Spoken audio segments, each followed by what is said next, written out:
Hello. Well, since we're on a roll, I thought I'd do a video tonight on the Pyramatic you see in front of you. But before we do, I'll just move over here. I forgot to show the back cover of the bell from last night. So here it is. This is the chassis TVC2 manufactured for Bell Consolidated Electronics Industries in Auckland. Another Bell colour sonic television. I'm sure back in the day, a few service techs said, "Oh God, not another one of these piles of shit televisions." I can guarantee that service techs probably died for cover when these things came in for repair, or gave it to the poor apprentice to try and battle with. Yeah, so I just thought I'd show this anyway to you quickly. I'll actually just spin it around. So it's got a few things on the back of it as well. It's got a couple of diagrams for adjustments as well. There's all your yoke purity rings, convergence rings, and all the setup for the yoke. And of course, I'm going to have to disturb all that if and when I sort the purity out, but not right now anyway. And yeah, just all your convergence adjustments and geometry and all that sort of fun stuff. Linearity, focus, width, concussion, all your highlights. Your screen controls and all that sort of stuff. Yeah, so just thought I'd show that too. But anyhow, back to the set in question here. Oh, try not to bloody whack my head on the side of the TV. That would have been really good. So yeah, this model is called the CT104. This was the last chassis that was made in-house by Pi. So this was pretty much the last of the genuine New Zealand-made Pi TVs. This was the very last set or model to be produced here in New Zealand. These came out in a 16 and an 18 and a 22-inch tube model.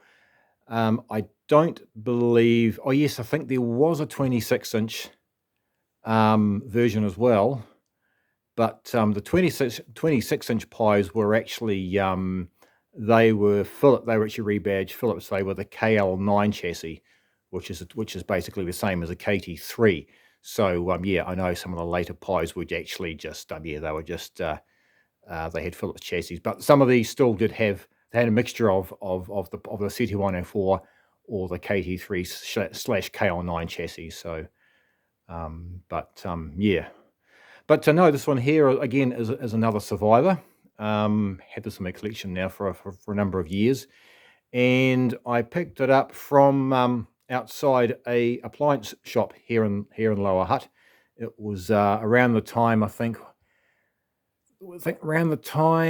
to recall it was when they had a TV take back scheme, or when analog was going off the air. I think there was some kind of deal where you could trade in your old TV and they'd give you a certain amount of money off a new one. And this one happened to be sitting outside the shop entrance on display. And I went and approached him and says, "Hey," he said, when this promotion's over, what are you doing with the TV?" And he said, "Well, nothing." And I said, well, I'd like to have it for my collection. And they said, "Sure." So they took all my details and everything. And I thought, oh yeah, they'll probably never ring me up. But no, the promotion ended, and I got a call saying, "Hey, you still want to come grab that TV?" So I shot over there and I grabbed it. So definitely a good find and a good save. Yeah. So that's the history behind how I came to acquire this set. Yeah, I'll move in a little bit closer and have a look at the controls. I've got about 20 minutes left on my camera, or so it says. So I'm sure I'll be able to cover this in about 26 minutes. So I'm sure I'll be able to cover this pretty easily in that time. But yeah, I actually quite like the look of these. I reckon they actually look quite stylish with the slider controls and the push buttons. Not a bad looking set actually, really. It's to be honest, I actually quite like the look of these. And yeah, it's actually in good condition too. It's not really badly knocked around or anything. It's all pretty tidy and all that. The cabinets all pretty good. And this is a 22-inch CRT in this one as well. Some of these did have option for a remote control, which I don't actually recall even seeing one with a remote option. Actually, don't think I actually saw one with that. So we'll start off with the boring bit, of course, looking at the service manual.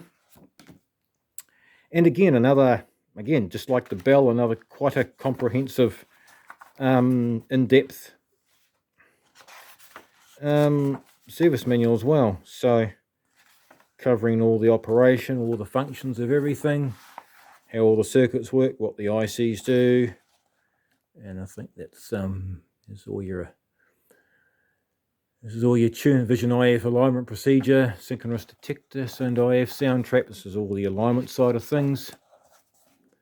No, yeah, it can go through a bit more of a circuit description.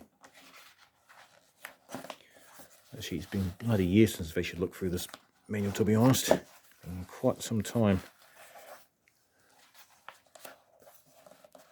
Just explaining how everything works. Of course, it's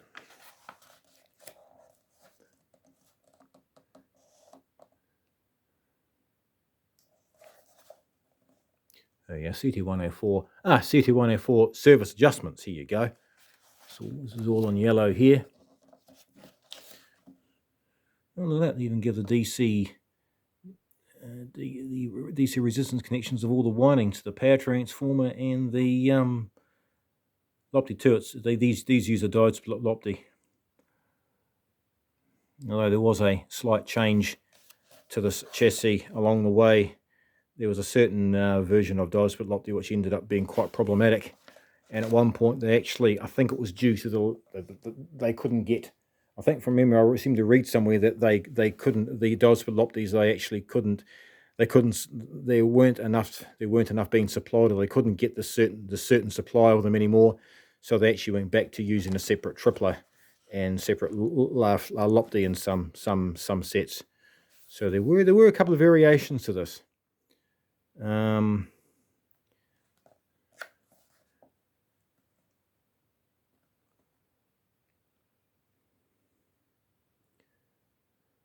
Oh, that's right. The 16-inch set had 6 channels. This one here's only got 4. That's right. All the adjustments, and there's all your. Then you just got a parts list at the back as well, and some other bits and pieces. I think some other bits and pieces there as well. So other bits of information. And here is the circuit for it.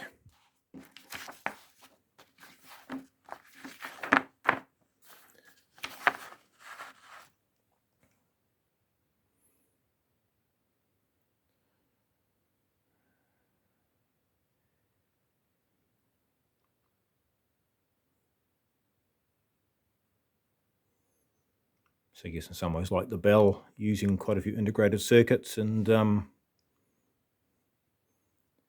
again, technology had probably moved on a bit when this came to be created. So later technology, ICs and circuitry used here as well. These were actually pretty good sets. They had their faults. The picture tube seemed to get flogged out on them as well. I know the one that my grandmother had, because my grandmother had one of these, and yeah, I noticed over the years the picture got a bit more flared and a bit more out of focus, and yeah, basically it kept going, but the tube wore out. So yeah, these were pretty reliable. But I said there was 2 versions of the diode split Lopti, and I know one particular version was quite prone to failing.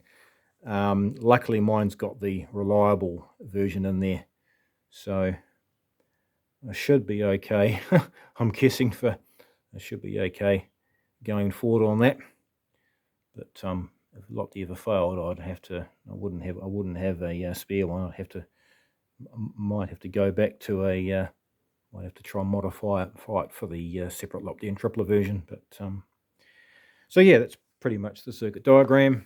There's all your waveforms and all your transistor pinouts and all that sort of thing. So yeah, again, really easy to service.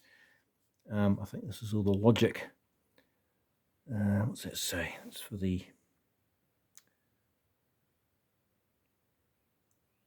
channel tuning and LED indicator.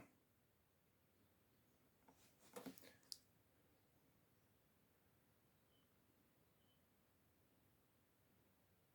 think it must be for the 4 and 6 channel Oh yeah, there we are. There we are. The CT104 6-channel tuning decals with LED indicator, super indicator, and the CT104 4-channel, which is what this is here. So we electronics for that and associated circuitry. Yeah, all right. Okay, I'll pause the video and I'll spin it around and have a look inside it. And here we are. This is looking inside the CT104.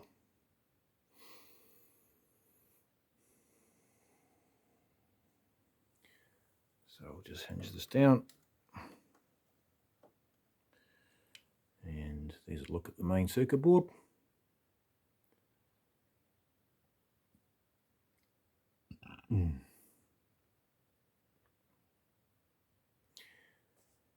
Yeah, fairly straightforward, not too cluttered. Everything's easy to get at. Everything's nicely labelled. Everything's laid out nice. Yeah, it's a pretty good design, really. Although these sets were, they weren't rubbishy. They were okay. They were a bit. Just some of them were dogs, just like the Bell. You know, there were good ones and really bad ones, and ones that were mediocre. And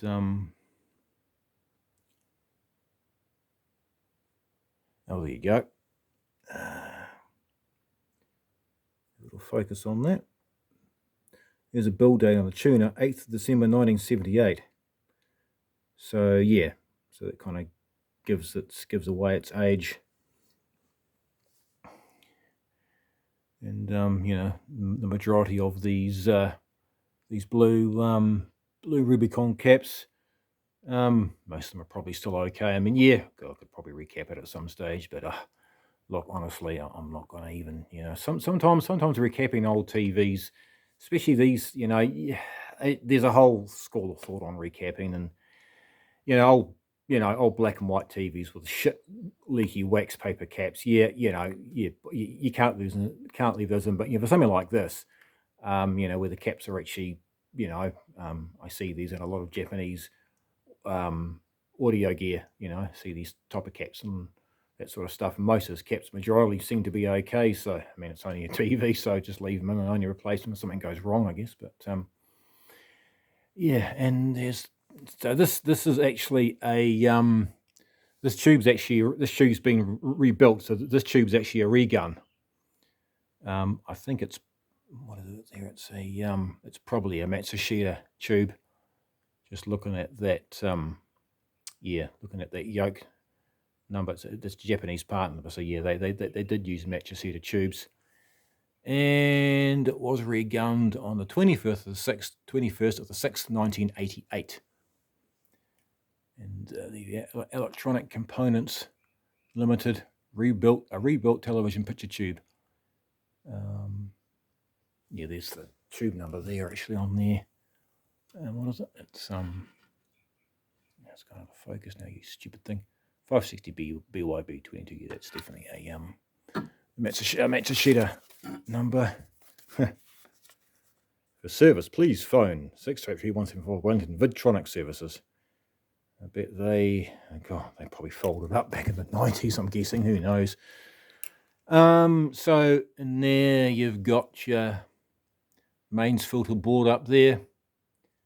Your tuning 7-segment display for your channel indicator number and all the social electronics there. And there's the quality Pi oval speaker. And under here is the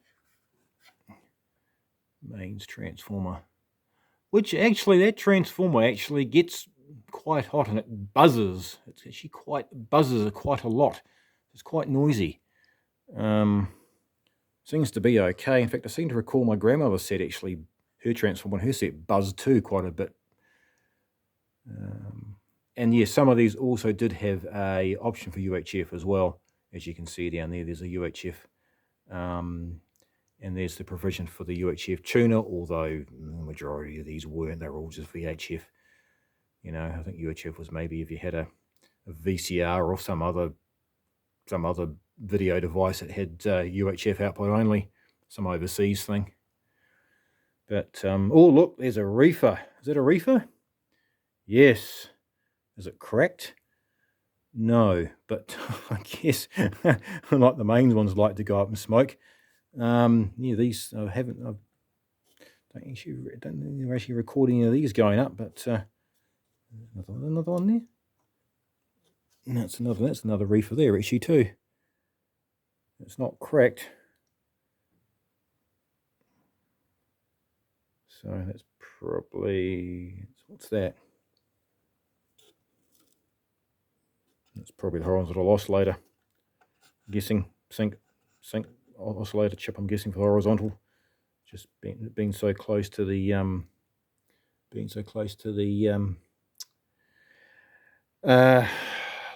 Lopti.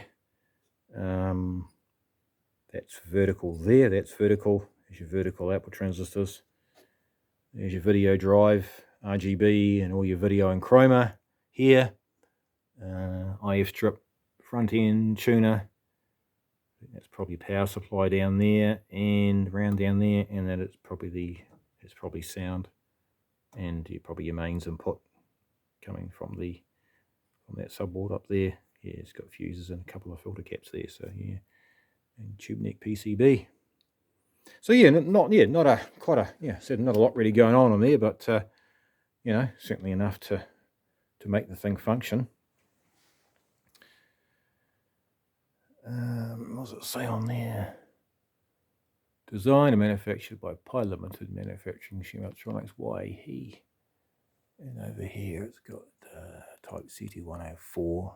So, and again, you know, this sat out in that damp garage and actually hasn't fared too bad.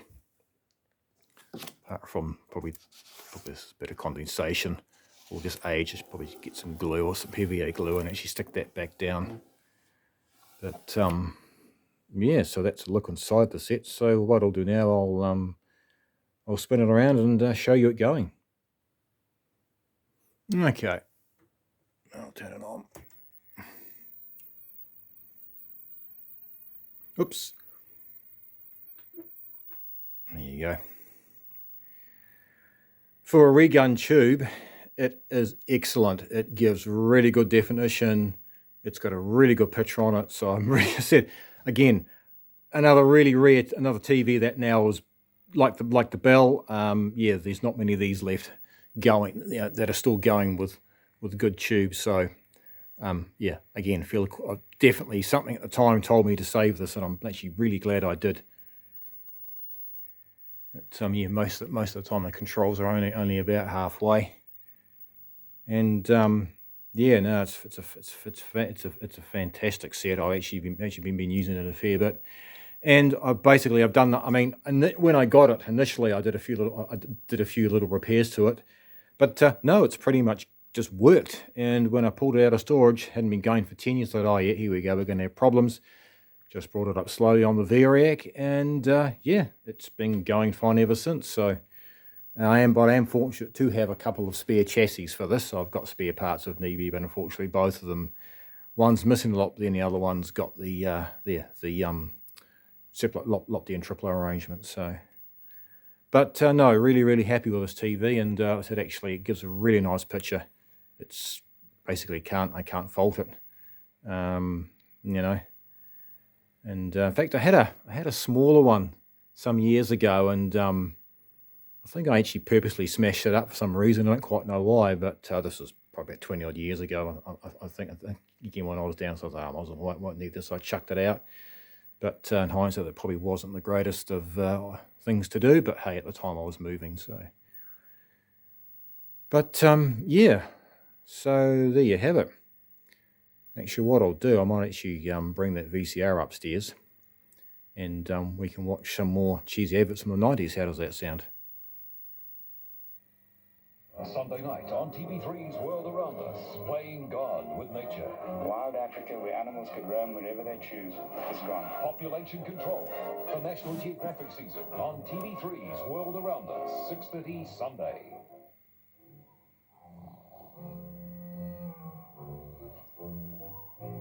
Ah, the midnight feast. What can I know, dear? Oh, nicer. Lettuce, tomatoes, cheese, chicken. Oh, mama, yum. What else? Bit of butter. Excellent. Hello. There's only mad in the fridge. Where's the butter? In the butter conditioner, where it should be. I knew that. I knew that. I hated this air when it was on TV, and it's still just as crap today. It's a lot better with a little butter. Wake up to a great deal at McDonald's. Our famous bacon and egg McMuffins are only $1.95. Now God, I've only they're all that cheap now. For about $5 for the same bloody thing now.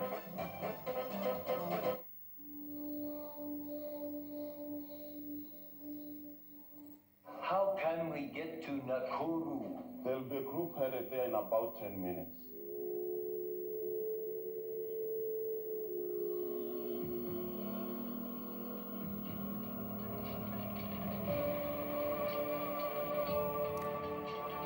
The actual camera doesn't do the picture justice. It's actually a fantastic picture, really. Yeah, like I said, you know, yeah.